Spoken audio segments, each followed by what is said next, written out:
విక్రంపూర్ అనే విలేజ్లో రంగయ్య సావిత్రి అనే పేద దంపతులు ఉండేవాళ్ళు. వాళ్ళకి గంగా మంగా అనే నలుపు తెలుపు కూతుర్లుంటారు.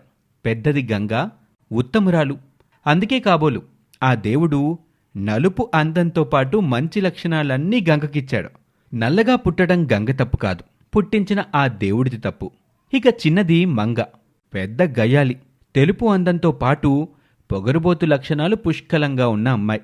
ఇద్దరూ తోడబుట్టిన అక్క చెల్లెళ్ళైనప్పటికీ ఇద్దరికీ అందచందాల దగ్గరే గొడవ మొదలవుతూ ఉంటుంది. తల్లి సావిత్రి ఇద్దరికీ నచ్చజెప్తూ ఉండేది. ఒకరోజున ఆ గొడవ హద్దులు దాటుతుంది. ఆ గొడవతో తల్లి సావిత్రి తన నల్లని కూతుర్ని చంపేద్దామనే నిర్ణయానికొస్తుంది. ఆ రోజున ఇంట్లో కూతుర్లు లేరు. అప్పుడే బయట్నుంచి ఇంటికొచ్చిన సావిత్రి తన మెడికల్ షాప్కి వెళ్ళి తీసుకొచ్చిన విషం సీసాని తీసుకొచ్చి దేవుడు ముందు పెడుతుంది. దేవుడా, నేను తీసుకున్న నిర్ణయం తప్పో ఒప్పో నాకు తెలీదు, కానీ నా ఇద్దరి కూతుర్లలో నల్లని కూతురు చనిపోతేనే నా తెల్లని కూతురి జీవితం బాగుంటుంది. అందుకేనయ్యా నేను ఈ నిర్ణయానికి వచ్చాను తండ్రి. నేను చేస్తున్న ఈ పాపపు పనిలో నాకెలాంటి ఆటంకాలు అడ్డంకులు ఎదురు కాకుండా చూడు తండ్రి అని మొక్కుకుని దేవుడి ముందు పెట్టిన విషం సీసాని తీసుకొని హాల్లోని సోఫాలో దిగులుగా కూర్చున్న తన భర్త రంగయ్య దగ్గరికొస్తుంది. ఏవండి, ఏమైందండి ఇలా దిగులుగా కూర్చున్నారు? కూతుళ్ళిద్దరికీ సర్ది చెప్పుకోలేని అసమర్థపు తండ్రిని ఇట్ట దిగులుగా బాధగా కాకుండా ఎట్టా కూర్చుంటాను సావిత్రి? నేను చెప్పిన దానికి మీరు ఒప్పుకుంటే మనకిక మీదట కూతుళ్ళు గొడవలే ఉండవలేండి. ఒప్పుకుంటారా? ఏం చేయబోతున్నావు సావిత్రి? నేనేం చేసినా కూతుళ్ళ మంచి కోసమేనండి, మన కోసమే చేస్తాననే నమ్మకం మీకుంటే నేను చెప్పిన దానికి మీరు ఒప్పుకోండి. చెప్పు సావిత్రి, చెప్పకుండా ఒప్పుకోమంటున్నావు? ఇక అప్పుడే బయటికి వెళ్లిన నల్లని కూతురు గంగ ఇంటికొస్తుంది. గుమ్మం దగ్గర నిలబడి తల్లిదండ్రులు మాట్లాడుకుంటున్న మాటలు వింటూ ఉంటుంది. నేను చెప్పిన దానికి మీరు ఒప్పుకుంటున్నట్టు మాట ఇవ్వండి, అప్పుడే నేను చేయబోయేది చెప్తాను. మీరు కంగారు పడకుండా ఉండండి. సరే సావిత్రి, నువ్వేం చేసినా కూతుర్ల బాగోగుల గురించి ఆలోచించి చేస్తావనే నమ్మకం నాకుంది. అందుకే నేను నీకు మాటిస్తున్నాను సావిత్రి. నల్లని కూతురు గంగని చంపేద్దామని అనుకుంటున్నానండి. ఆ మాట విని షాక్ అవుతాడు రంగయ్య. ఒక్కసారిగా అతని కాళ్ల కింద భూమి రెండుగా చీలిపోయినట్టు అనిపిస్తుంది. రంగయ్య ఏడుస్తూ ఉంటాడు. గుమ్మం దగ్గర ఉన్న గంగ ఆ మాట విని ఆశ్చర్యపోలేదు, సంతోషపడింది. వెంటనే తల్లిదండ్రుల దగ్గరికి వెళ్ళి వాళ్ళని హత్తుకోవాలని అనుకుంది. కానీ తన తండ్రి సమాధానం కోసం అక్కడే ఉండి వింటూ ఉంటుంది. ఏడవకండి, మీరు నాకు మాట ఇచ్చారు కదా, మరో మాట మాట్లాడే అవకాశం లేదు మీకు. అందుకే ఏడుస్తున్నాను సావిత్రి. నా భార్య కూడా నాకు చెప్పకుండా ఏ పని చేయదని నాకు తెలుసు. ఈ విషయం నాకు తెలిస్తే నేను ఒప్పుకోనని నీకు తెలుసు.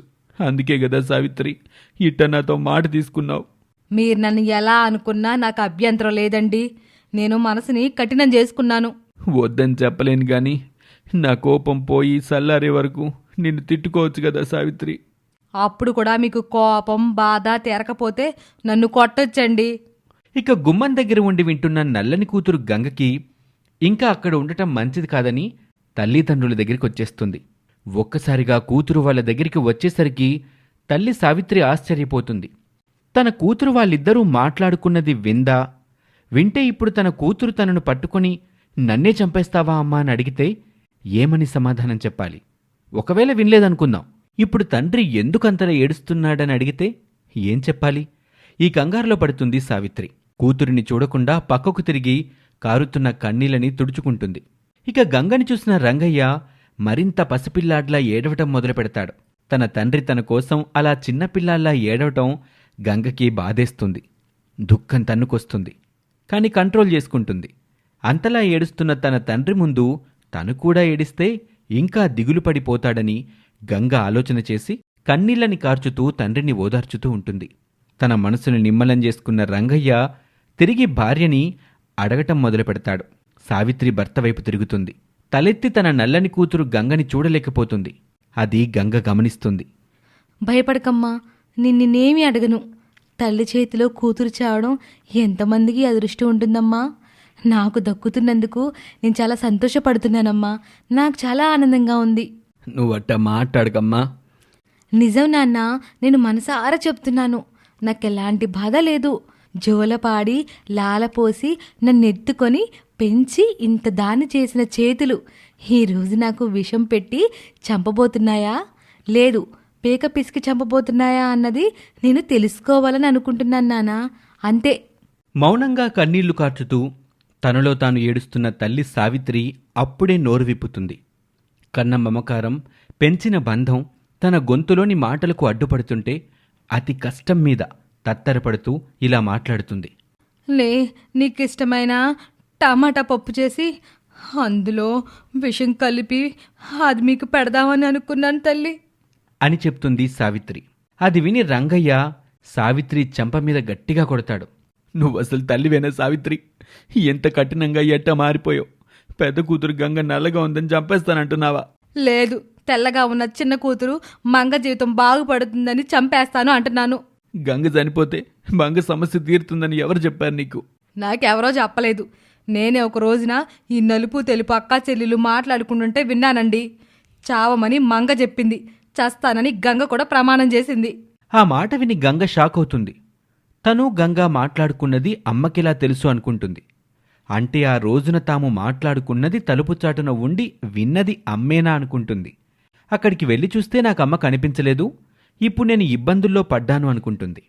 నన్ను నిలదీస్తే నేనేమి చెప్పాలనుకుంటూ అయోమయంలో పడిపోతుంది గంగ. ఏంటి సావిత్రి నువ్వు మాట్లాడేది? నిజమేనండి, నిజం. మనం పనులకు వెళ్ళిన తర్వాత మన నలుపు తెలుపు కూతుళ్ళు ఆడుకుంటున్న ఆటలు అలా ఉన్నాయి. మరి మంగ గంగనెన్నోసార్లు చంపాలని చూసింది. కానీ అది గంగ అదృష్టమో దానిని కన్నా మన అదృష్టమో తెలియదు గాని ప్రతిసారి గంగ మరణాన్ని ఎదిరించి ఈరోజు మన ముందు ఇలా నిలబడిందండి.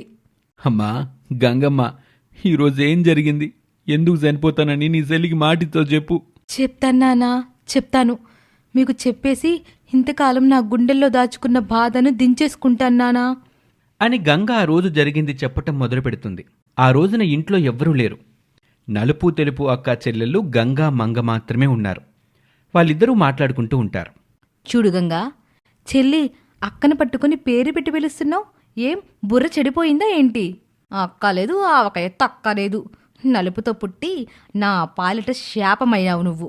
నీకెలాగో అచ్చట ముచ్చట తీరే భాగ్యం లేదు. నాకు ఆ భాగ్యం ఉన్నప్పటికీ నీ నలుపు అడ్డుపడుతూ నా దగ్గరికి రానివ్వడం లేదు. నేను కావాలని చేసినదేమి కాదు కదా చెల్లి. కానీ కాలిపోతుంది నా జీవితమే కదా గంగా. ఎన్ని పెళ్లి సంబంధాలు వచ్చాయి, అందరికీ నా తెలుపు నచ్చుతుంది. కానీ నువ్వున్నావని వద్దంటున్నారు. నా కర్మ అది. నీకు సంబంధాలు చూస్తున్నారు, ఒకరిద్దరు కూడా నీ నలిపే నచ్చలేదు. ఆ మాట విని గంగ ఏడుస్తూ ఉంటుంది. నువ్వెంత ఏడ్చినా సరే నువ్వు కాగలను గాని నువ్వు నేను కాలేను కదా. నిన్ను పెళ్లి చేసుకొని అత్తగారింటికి వెళ్ళమని చెప్పాను కదా చెల్లి. అందుకు అమ్మా నాన్నలు కూడా ఒప్పించాను కదా. నువ్వు నటనలో నాటి శారదను మించిన మహానటివే. నీ నటనను అర్థం చేసుకోలేని పిచ్చిదాన్ని కాదు నేను. చూడుమంగా, నువ్వేమనుకున్నా నాకు అభ్యంతరం లేదు. నీకు నా ప్రేమ, నా మాట, నటన అనిపిస్తే చెప్పు. మరి ఏం చేస్తే నేను నా ప్రేమ నిజమని నువ్వు నమ్ముతావో? నేను చెప్పింది చేస్తే నమ్ముతాను. అలా చేస్తానని నాకు మాట ఇవ్వు. మాట ఇస్తున్నాను మంగ, చెప్పు ఏం చేయాలి అని చెప్పి మంగ చేతిలో గంగ చెయ్యేసి ప్రమాణం చేస్తుంది. మంగ ఏమీ మాట్లాడకుండా అక్కడి నుంచి బాత్రూం దగ్గరికి వెళ్ళి యాసిడ్ బాటిల్ తీసుకుని వస్తుంది. అప్పుడే ఇంటి దగ్గరికి తల్లి సావిత్రి వస్తుంది. తలుపు తీయబోతూ ఇంట్లో నుంచి వస్తున్న మాటలు విని ఆగిపోతుంది. ఇది యాసిడ్ బాటిల్. ఇది కొంచెం ఎక్కడైనా పోసుకుంటే అక్కడ మొత్తం కాలిపోతుంది. అదే తాగితే బతుకు ఘోరంగా ఉంటుందో నీ ఊహకే వదిలేస్తున్నాను. అంటే ఇప్పుడు నేను ఈ యాసిడ్ తాగాలా చెల్లి? అవును గంగా, తాగాలి. ఏం తాగవా? మాటిచ్చావు కదా, అది మర్చిపోవద్దు. తాగుతాను చెల్లి అని చెప్పి యాసిడ్ బాటిల్ తీసుకుంటుంది గంగ.